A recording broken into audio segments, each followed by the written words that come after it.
Hello বন্ধুরা, আমি আবার চলে এসেছি আমার ছোট্ট ইউটিউব চ্যানেল নিয়ে তোমাদের সাথে কথা বলতে।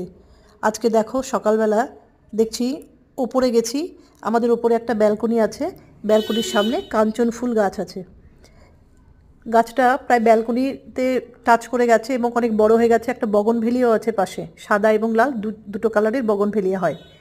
এবার মেবি এই সাপটা ওই গাছ বেয়ে এসেছিল, মুনটি ওপরে ছিল এবং ঘরের দরজাটা খোলা ছিল।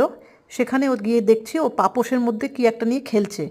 তারপর দেখছি এই সাপটা, সাপটা কিন্তু বিষাক্ত কিনা আমি জানি না, কি সাপ সেটা বুঝতেও পারছি না, কিন্তু বেশ জিভ বার করছে এবং ভালো মতো বেঁচে আছে এবং মুনটি মুখের মধ্যে সাপের মুখটা নিচ্ছে।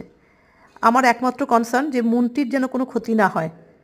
দেখো বিড়াল এত শিকারী যে ও কিন্তু প্রায়ই টিকটিকি, সাপ ধরে নিয়ে আসছে। পাখি ধরেছিল সেদিনকে, তোমাদের দেখিয়েছিলাম।